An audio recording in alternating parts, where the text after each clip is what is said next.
Selamat pagi, kembali lagi di wawancara khusus Tribun Lampung.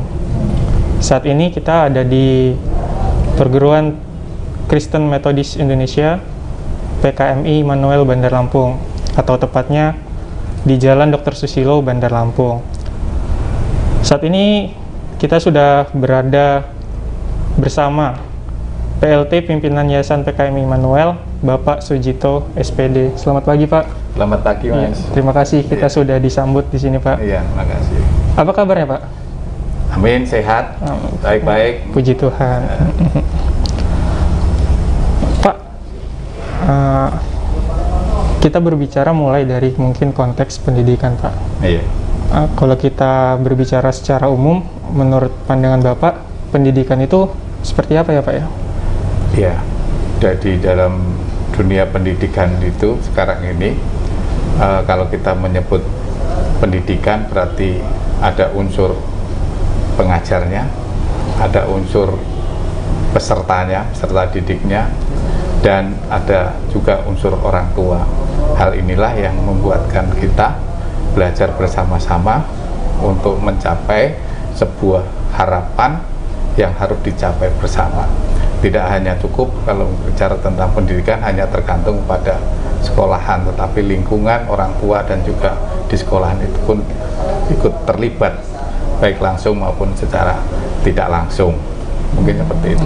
Berarti memang pendidikan ini memang orientasinya memerlukan banyak stakeholder ya, Pak? Oh ya, stakeholdernya, iya.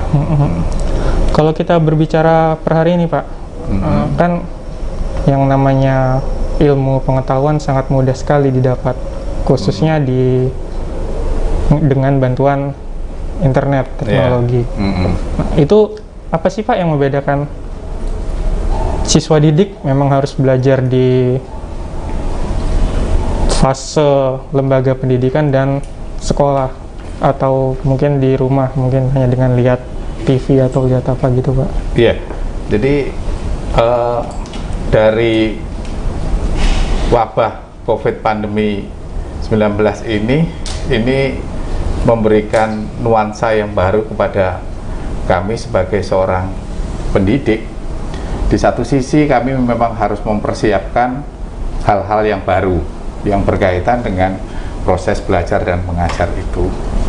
Nah, di samping itu juga bahwa untuk mendapatkan sebuah ilmu tidak harus memang belajar secara tatap muka. Jadi menggunakan daring pun atau luring pun sekarang bisa mendapatkan, dengan catatan anak itu memang benar-benar mengikuti apa yang di literasi maupun di normatiknya yang diterapkan secara benar. Nah, disitulah peran orang tua pun ikut terlibat, ya, ikut terlibat. Jadi sementara ini mungkin orang tua yang selama ini mengatakan bahwa anakku mau menimba ilmu di sekolahan, nah, dan harus datang ke sekolahan. Di masa pandemi ini itu membuktikan bahwa ada beberapa metode daring yang bisa diterapkan dalam memberikan materi, sehingga outputnya pun yang diperoleh anak tidak berbeda jauh, kayak gitu aja. Di Indonesia nih, Pak, pendidikan ini dapat perhatian khusus dari pemerintah, di mana satu hari dalam setahun kita merayakannya, disebut Hari Pendidikan Nasional atau Hardiknas. Memandang Hardiknas bagi Bapak sendiri seperti apa ya, Pak?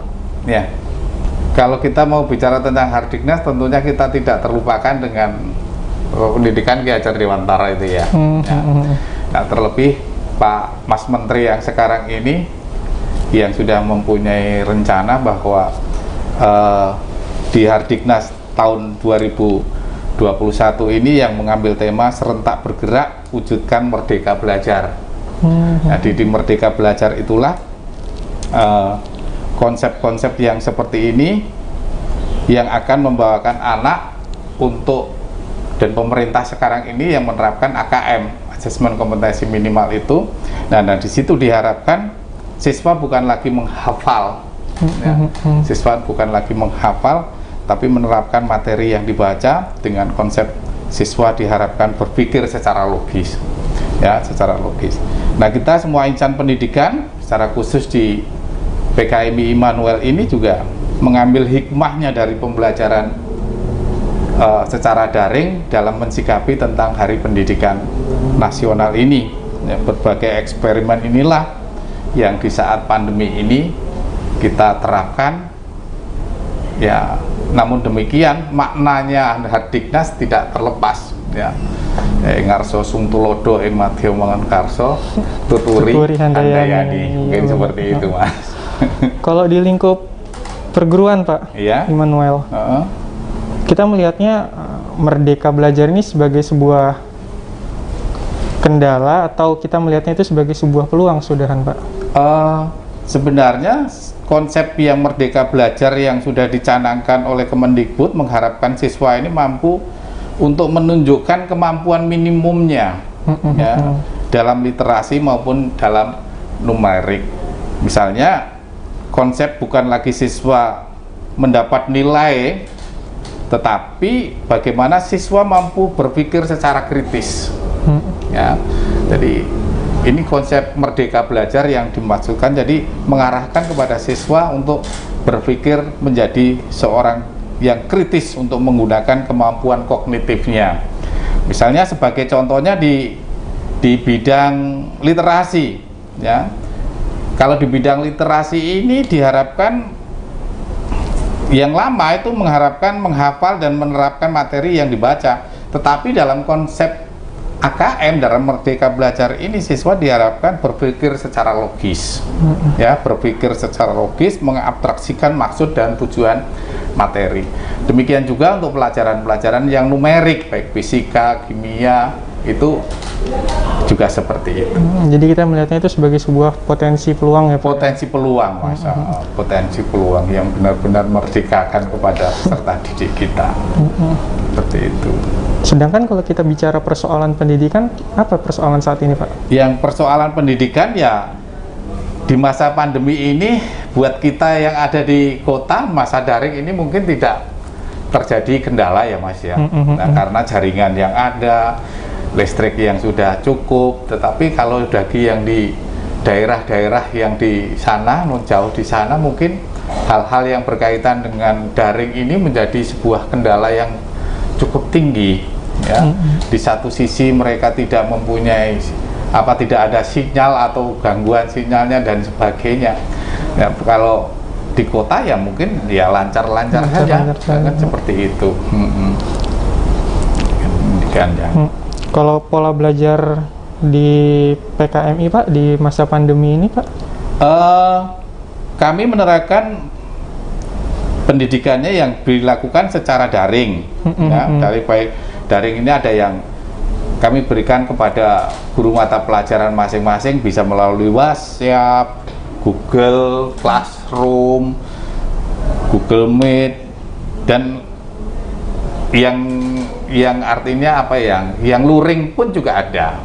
Ya, jadi selain daring, karena memang kalau anak-anak TK mungkin ya yang anak TK yang dari gitu, kalau misalnya kita lakukan secara daring ya mungkin tidak, tapi bisa secara luring dan pemberian tugas. Ada juga seorang yang karena handphonenya dibawa oleh orang tuanya untuk kerja, berarti mereka harus home visit lah, mungkin seperti itu, datang ke rumahnya untuk. Nah, itu pada intinya baik dari playgroup, TK, SD, SMP, SMA, kendala kami satu sisi guru memang harus belajar yang tadinya mungkin tidak menggunakan cara-cara seperti itu, namun di saat yang seperti ini kita memang harus memberanikan diri untuk belajar, mungkin seperti itu. Kalau sejauh ini, Pak, pola belajar yang dari guru ke siswa itu seperti apa kita, Pak, menerapkannya? Menerapkannya kita selalu dengan daring, Mas. Nah, jadi Google Zoom, tidak Zoom. Jadi makanya pada saat guru mendapatkan jadwal untuk mengajar, kami instruksikan ngajarnya dari kelas. Nah, silakan mereka di kelas masing-masing dengan menggunakan metode silahkan. Tapi pada intinya kami tatap muka. Tatap muka dalam arti komunikasi, tidak memberikan tugas searah. Artinya benar-benar proses belajar mengajar, bukan pemberian tugas. Kalau pemberian tugas kerjakan soal ini, kumpulkan ini, enggak. Tapi benar-benar mereka melakukan kegiatan belajar mengajar, walaupun melalui streaming dan sebagainya. Ada yang cara dengan menggunakan video dan sebagainya, ya guru-guru lah kreatifnya masing-masing guru mata pelajaran. Lebih interaktif ya Pak ya? Iya, interaktif ya. Gitu. Kalau kita melihatnya dari luar aspek kegiatan belajar mengajar, interaksi kita ke murid seperti apa Pak? Interaksi kita ke murid sejauh mana melalui situasi yang saat ini, ya bagi kami guru-guru yang melakukan pembelajaran melalui daring ini menggunakan perangkat-perangkat yang dan menyadari yang sebenarnya pembelajaran yang terjadi dimanapun juga, ya. Dari situ maka bisa dinyatakan bahwa empati kepada guru yang terjadi mungkin belum ada, guru kepada siswa, guru kepada orang tua dan sebagainya, ini menyadari pendidikan itu bukan sesuatu yang hanya dilakukan di sekolah saja, ya, tetapi pendidikan yang efektif itu membutuhkan kolaborasi lah, ya, kolaborasi yang efektif dari 3 hal itu, baik guru, siswa maupun orang tua. Ya, tanpa kolaborasi itu pendidikan ya mungkin kurang efektif. Nah, jadi kami tetap melibatkan stakeholder yang ada di sekitarnya. Gitu. Penekanannya orang tua ini kita harapkan seperti apa Pak? Yang kami harapkan ya orang tua bisa minimal mendampingi, ya, karena di situasi seperti ini Mas, pada saat guru sudah siap, teman-temannya sudah siap, kadang-kadang anak masih tidur.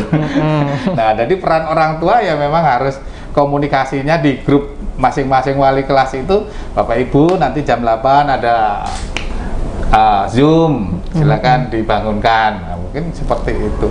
Jadi peran orang tua ya cukup tinggi Mas dalam hal ini, walaupun di jenjangnya SMA, apalagi yang SD SMP yang mungkin masih butuh pendampingan secara khusus, ya, seperti itu. Jadi peran orang tua pun ya cukup tinggi untuk pendampingan ini. PR lebih ke karakter muridnya, Pak, memang kepada karakternya, ya. Berbicara karakter Pak, belakangan kan ada yang digaungkan yakni pendidikan karakter, pendidikan yang lebih menekankan aspek afektif daripada kognitif. Nah, itu kita melihatnya seperti apa ya Pak ya? Pendidikan ke karakter, ya. Karakter artinya begini Mas.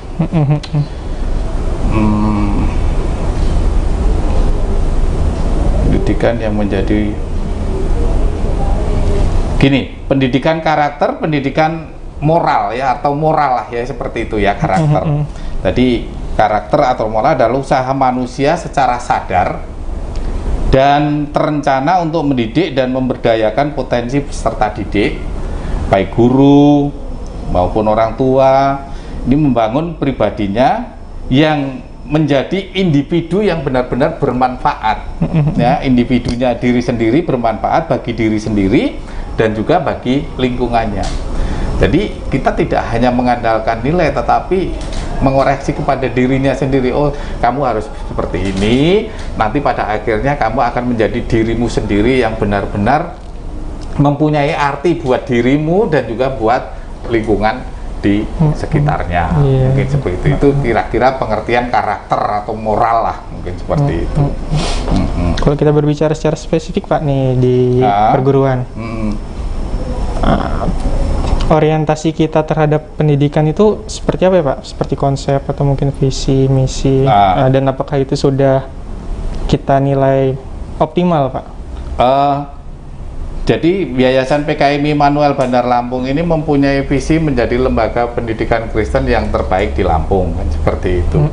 Nah, konsep yang kami berikan adalah pendidikan yang holistik, ya, holistik, bukan hanya berfokus pada pendidikan pengetahuan saja, tetapi juga mengenai moral, mengenai etika, mengenai karakter dan aspek-aspek kehidupan lainnya.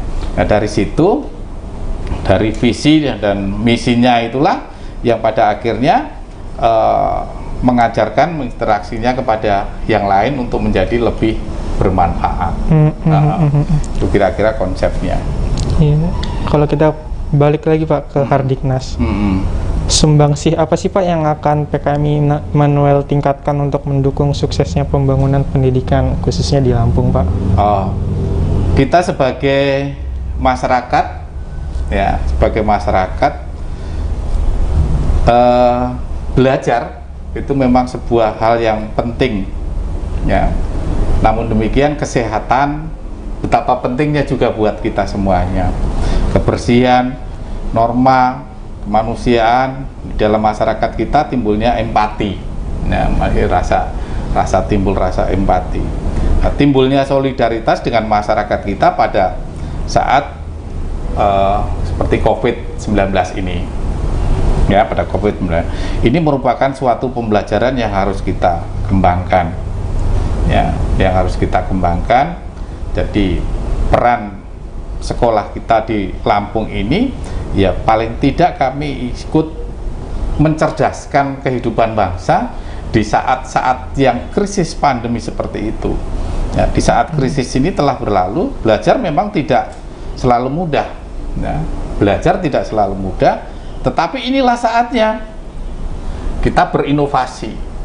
Ya, di saat di tengah-tengah kesulitan guru dalam proses belajar mengajar, muncul inovasi-inovasi yang baru untuk menyampaikan sebuah materi, sebuah ilmu kepada peserta didik dengan secara online. Jadi berbagai eksperimen muncullah mungkin seperti itu dari masing-masing guru.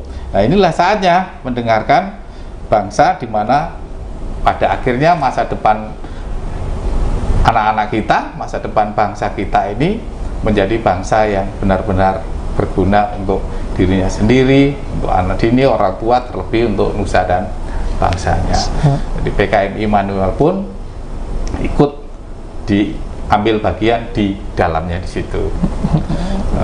Ya, mungkin terakhir Pak, sebelum kita tutup nih, ada pesan yang ingin kita sampaikan nggak Pak terkait siswa-siswa didik di rumah yang saat ini sedang belajar, Pak? Ya, kami sampaikan kepada seluruh peserta didik, secara khusus di PKMI Immanuel ini, selamat belajar, selamat melanjutkan ke jenjang yang lebih tinggi bagi untuk kelas 6, kelas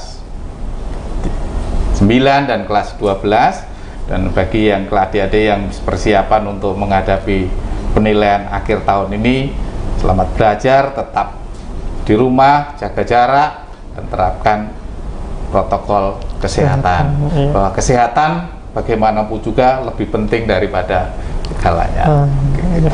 Terima kasih Pak Sujito.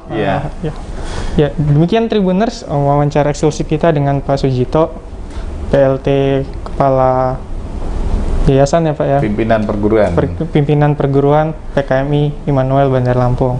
Sekian, sampai jumpa di lain